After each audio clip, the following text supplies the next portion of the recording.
পবিত্র কোরআন কারীম সূরাতুল মুমিন 18 নম্বর পারা, 18 নম্বর পারা সূরা মুমিন। এখান থেকে 5টি আয়াত তেলাওয়াত করেছি। বিশ্ব মানবতার দুর্গতির দেশে মুহাম্মদ রাসূলুল্লাহ সাল্লাল্লাহু আলাইহি ওয়াসাল্লামের অসংখ্য হাদিস মোবারক থেকে একটি হাদিসের টুকরা আপনাদের সামনে পাঠ করেছি। সংক্ষিপ্ত সময়ে কোরআন ও হাদিসের উপর ভিত্তি করে সংক্ষিপ্ত কিছু কথা বলার চেষ্টা করব। আমাদের ফিকি বিল্লাহ।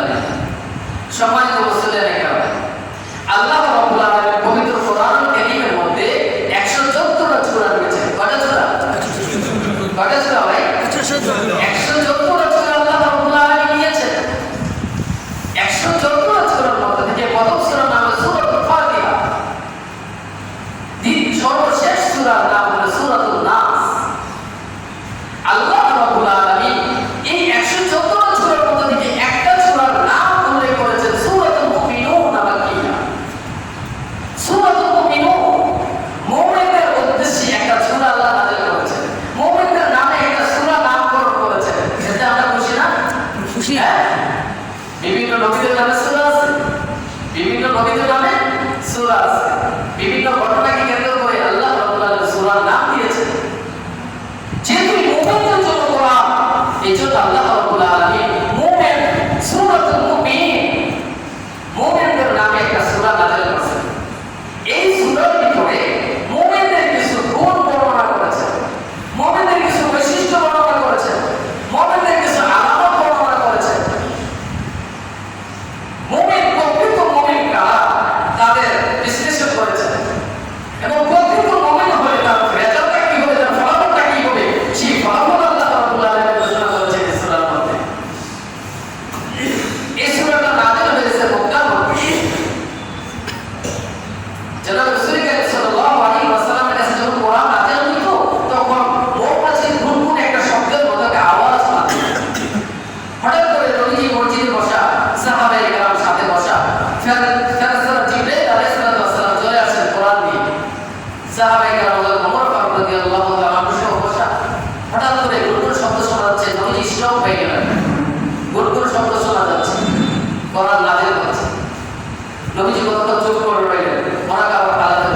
নবীজির চাচা আবু তালেব বিশ্বাস করতো কিনা?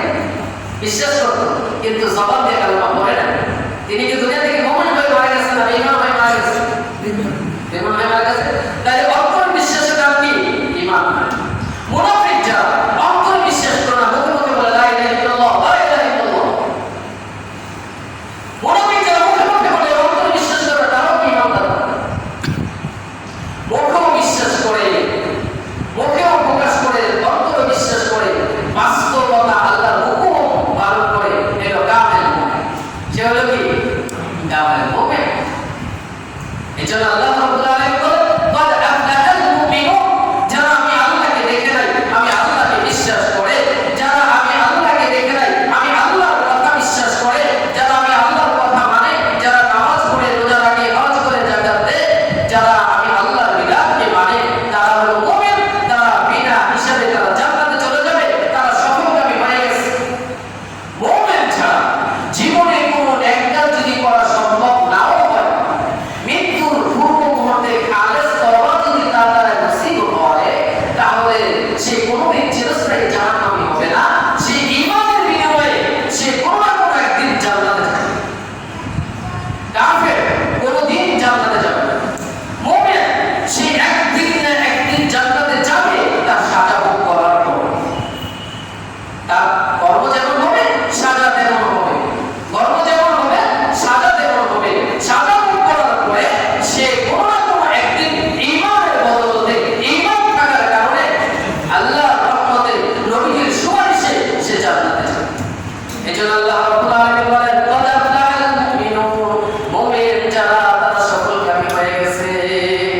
মুমিন যারা তারা সফলকামী হয়ে গেছে। মুমিনরা সফলকামী কিভাবে হলো? মুমিন চিরস্থায়ী জাহান্নামী হবে না। মুমিন কোনো না কোনো একদিন জান্নাতে যাবে, সে জান্নাত থেকে বঞ্চিত হবে না। এজন্য মুমিন সফলকামী হয়ে গেছে। এখন প্রশ্ন, আপনি কি সরাসরি জান্নাতে যাবেন না জাহান্নামের শাস্তি ভোগ করার পরে জান্নাতে যাবেন? মুমিন তো সরাসরি জান্নাতে যাওয়ার আশাবাদী, মুমিন তো সরাসরি জান্নাতে যাবে। এটা হলো মুমিনের কাজ। এখন আল্লাহ রাব্বুল আলামিন বলতেছেন, তুমি যদি সরাসরি জান্নাতে যেতে চাও, তোমার ভিতরে কিছু গুণ প্রয়োজন, তোমার কিছু গুণ লাগবে, কিছু গুণ অর্জন করতে হবে। কিছু গুণ যদি অর্জন করতে পারো, তুমি সরাসরি জান্নাতে যেতে পারবা। সেই গুণটি কি? আল্লাহ রাব্বুল আলামিন গুণগুলো বর্ণনা করেছেন। এখন ভালো করে মন দিয়ে শুনবেন। মুমিনদের কিছু গুণ বর্ণনা করতেছেন আল্লাহ। যে মুমিনের ভিতরে এই গুণগুলো থাকবে, মুমিন সরাসরি জান্নাতে চলে যাবে। বাবা মারা যাওয়ার পরে সন্তান যেমন ওয়ারিস সম্পত্তি তার মালিক হয়ে যায়, কেউ বলার কোনো অপেক্ষা করতে হয় না, কেউ বলতে হয় না। মুমিন মৃত্যুর পরে সরাসরি জান্নাতে চলে যাবে। কবরের আযাব, হাসরের ময়দানের আযাব, জাহান্নামের কষ্ট তার দেহে স্পর্শ করবে। গুণগুলো কি? সব মিলে বলছি। এক একটা গুণ আলোচনা করতে গেলে এক সপ্তাহ লাগবে। এক একটা গুণের আলোচনা, এক এক জমার আলোচনা। আমি সব মিলে শুধু বলছি, যেহেতু সময় অল্প। ক্বাদ আফলাহাল মুমিনুন, মুমিন যারা আমি আল্লাহর উপর বিশ্বাস স্থাপন করছে, তারা সফলকামী হয়ে গেছে। এখন মুমিনের গুণ বর্ণনা করা শুরু করেছে আল্লাহ। আল্লাযীনা হুম ফী সালাতিহিম খাশিউন। মুমিনের এক নম্বর গুণ,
নামাজ আসলে কতক্ষণ বের হয়ে যাব, কতক্ষণ বের হয়ে যাব, মসজিদে আসবো সবার পরে, যাবো সবার আগে, নিয়ত করে বাসা থেকে আসি, ইমাম সাহেবকে যে রুকুতে ধরবো, একামত শেষ হওয়ার পরে রুকুতে ধরবো, তারপরে আবার তাড়াতাড়ি বের হয়ে যাব, জুমার পেপারে দেবো, ইমাম সাহেবকে খোদবায় ধরবো, আর না হয় এখনো হক নামাজের ভিতরে শরীক হবো, কেন? যেন তাড়াতাড়ি বের হয়ে আসতে পারি। সাহাবায়ে কেরাম এমন ছিল কি, আগে মসজিদে ঢুকবো, পরে বের হবো, প্রতিযোগিতা, আগের কাতারে বসবো, আগের কাতারে বসবো, আগের কাতারে ফেরেশতাদের কাতার, যে জুমার মসজিদে সর্বপ্রথম আসবে তার একটা উট লেখা হয়, যে দ্বিতীয়বারে আসবে তার জন্য বড় সরকার লেখা তার আমল নামায়, তারপরে যে আসবে দ্বিতীয় কাতারে তার নামে একটি ধূমপা সদকা করার সওয়াব দান করা হয়, তারপরে যে আসবে তার নামে একটি মুরগি সদকা করার সওয়াব দেওয়া হয়, তারপরে যে আসবে তার জন্য একটি ডিমের সদকা সওয়াব দান করা হয়, তারপরে ফেরেশতারা খাতা কলম রেখে আলোচনা শোনার জন্য বসে যান। আমরা জুমার দিনে কি করি? সবার পড়ে আসি। জুমার দিনে এত ব্যস্ত, এত ব্যস্ত, এত ব্যস্ত, আল্লাহু আকবার, কোন রকম হাজিরা দেওয়ার জন্য আসে। তো ভাই মুমিনের এক নম্বর গুণ কি ভাই? মুমিনের এক নম্বর গুণ হলো নামাজের হক আদায় করে নামাজ পড়া। সল্লু কামা রাআইতুমুনি উসাল্লি, নবীজি বলেছেন তোমরা আমি যেভাবে নামাজ পড়েছি, আমি নবীজি যেভাবে নামাজ শিক্ষা দিয়েছি, তোমরা এভাবে নামাজ পড়ো। এই সালাত, এই নামাজ হবে তোমাদের জন্য মেরাজ। as-সালাতু মেরাজু মিনাল মুমিনিন, এই নামাজ হবে তোমাদের জন্য মেরাজ। মিফতাহুল জান্নাতুস সালাত, নামাজ সর্বপ্রথম হাসরের মাঠে নামাজ হিসাব দেওয়া হবে। মিফতাহুল জান্নাতুস সালাত, নামাজ বেহেশতের চাবি। as-সালাতু ইমাদুদ্দিন, নামাজ হলো ইমানের দ্বীনের খুঁটি। অনেক হাদিস নবীজি নামাজ সম্পর্কে বর্ণনা করেছেন। নামাজ সম্পর্কে আলোচনা মাসব্যাপী আলোচনা করা যাবে, আলোচনা শেষ হবে না। সংক্ষেপে শুধু বলছি যে নামাজের হক আদায় করে নামাজ হলো মুমিনের এক নম্বর বৈশিষ্ট্য। দুই নম্বর বৈশিষ্ট্য ওয়াল্লাযীনা হুম আনিল লাগwi মুরিদুন, মুমিনের দুই নম্বর বৈশিষ্ট্য, মুমিন তার জবানের ইবাদত করবে, মুমিন তার জবান দিয়ে উল্টাপাল্টা কথা বলবে না, মুমিন তার জবান দিয়ে মুশারিক করবে না, মুমিন তার জবান দিয়ে গালি দিবে না, মুমিন তার জবান দিয়ে হারাম খানা খাবে না, মুমিন তার জবান দিয়ে কাউকে কষ্ট দিবে না। মুমিনের দুই নম্বর গুণ হলো মুমিন তার জবানের ইবাদত করবে। এই জবান তো আল্লাহ আমার জবান দিয়েছেন কোনো ব্যক্তির যেন কষ্ট না হয়, আমার এই জবান দিয়েছেন কারোর কোনো আঘাত না আসে, আমার এই জবান দিয়েছেন হারাম খাদ্য না ঢোকে। এই জবান আল্লাহর দরবারে আপনার বিরুদ্ধে মামলা করবে, আমার বিরুদ্ধে মামলা করবে। এই জন্য মুমিন, খাঁটি মুমিন তো ওই ব্যক্তি যে তার জবানের ইবাদত করে। জবান বা জিহ্বা, আল-লিসানু জিসমুন সাগীরুন ওয়া জুরহুহু কাবীর, সারা দেহের ভিতরে জিহ্বা ছোট একটি অংশ, কিন্তু যদি দেখতো জিহ্বা অনেক ছোট অংশ, কিন্তু তার দ্বারা এমন এমন গুনাহ হয়, জঘন্য জঘন্য গুনাহ হয়, যে গুনার জন্য মানুষ জাহান্নামে যাওয়া শুরু করে। ঠিক না ভাই? আর জবান, জবান দিয়ে কত মিথ্যা কথা, আল্লাহু আকবার। এখন তো মোবাইলে মিথ্যা কথা বলা সহজ হয়ে গেছে। হ্যাঁ, মিথ্যা কথা বলা সহজ হয়ে গেছে। আল্লাহর কোনো পয়সা বলে বাসায় আছে, হ্যাঁ, বাসা থেকে একটা বাজার আছে, হ্যাঁ, আল্লাহু আকবার। আমরা সন্তানদেরকে মিথ্যা কথা শিখাই এখন মোবাইলে। বাসা ছোট কোমলমতি শিশু বাচ্চা ছেলে মেয়েদের সামনে বাবা মিথ্যা কথা ওপরে মোবাইলে বলতেছে। কি শিখবে? বাসায় কোনো লিখতেছে, আঙ্কেল বাসায় আছে, ছেলে পাঠাইছে, তো বাবা যাই বল আপু বাসায় নেই। এখন ছেলে যাইয়া দরজা করে বলতেছে আপু বাসায় নেই, আপু বলছে, আপু বলছে আপু বাসায় নেই। ছেলে কি সত্য বলছে না মিথ্যা বলছে বলেন? ছেলে সত্য বলছে না মিথ্যা বলছে? ছেলে বলছে আপু বাসায় নেই, ছেলেটা 100% সত্য। আপু যেটা বলছে পুরোটাই মিথ্যা, পুরোটাই কি? আমাদের সন্তানদেরকে কি শিখে আমরা? মা সারাদিন মোবাইলের কথা বলে মিথ্যা, বাবার সাথে সিগারেট, বাসায় সারাক্ষণ মিথ্যা কথা মোবাইলে বলতে থাকে। আমার সন্তান কি শিখবে বলে? আমার সন্তান কি শিখবে বলে? আল্লাহ আমাদের হেফাজত করেন, জবানের হেফাজত করে। মুমিনের এক দুই নম্বর বৈশিষ্ট্য, জবানের হেফাজত করা মুমিনের জন্য দুই নম্বর বৈশিষ্ট্য।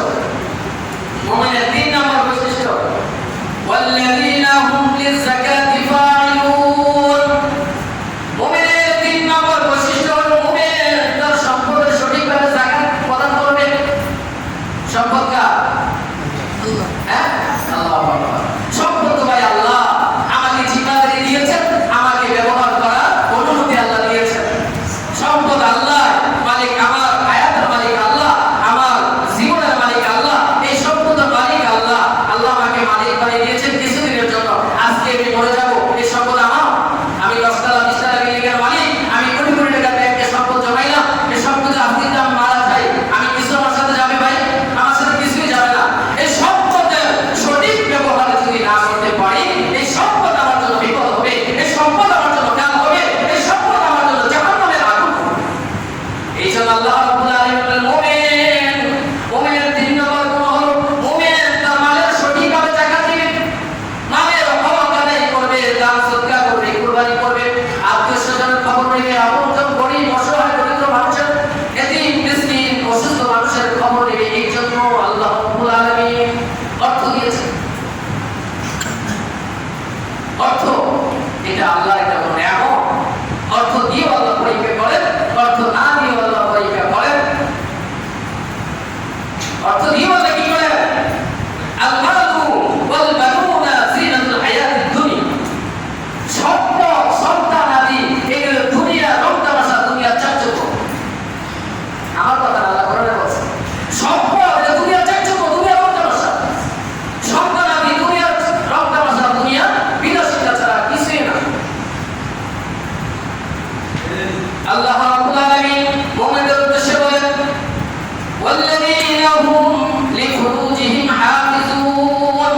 মুমিনের 4 নম্বর বৈশিষ্ট্য, মুমিনের 4 নম্বর গুণ হলো মুমিন তার লজ্জাস্থানের হেফাজত করবে, মুমিন তার সতীত্বের হেফাজত করবে, মুমিন তার যৌবনের হেফাজত করবে। যৌবনের নেশায় পড়ে হারাম কাজে লিপ্ত হয়ে যায়, যৌবনের নেশায় পড়ে হারাম কাজে জড়িত হয়ে যায়। মুমিন, খাঁটি মুমিন, তার জীবন চলে যাবে, তার সতীত্বকে হেফাজত করবে, তার জীবন চলে যাবে, তার চরিত্রকে সে হেফাজত করবে। অসংখ্য ঘটনা আছে সাহাবায়ে কেরামের, অসংখ্য ঘটনা আছে যে তাদের জীবন দিয়ে দিয়েছেন আল্লাহর রাস্তায়, জীবন কুরবানি করে দিয়েছেন তার সতীত্বকে, তার ইজ্জতকে হেফাজত করেছেন। তবে মুমিনের 4 নম্বর বৈশিষ্ট্য হলো কি? মুমিন তার লজ্জাস্থানকে কি করবে? হেফাজত করবে। এখন লজ্জাস্থান হেফাজত করবে কিভাবে? তার চরিত্র ঠিক করবে কিভাবে? তার যৌবনের চাহিদা সে কন্ট্রোল করবে কিভাবে? হাতে যে মোবাইল নিয়ে আসছে, এখানে পুরো চলচ্চিত্র, পুরো ম্যাগেট, পুরো পৃথিবীটা তার হাতে মুঠে চলে আসছে। আজকে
মাপা পড়ে গেলে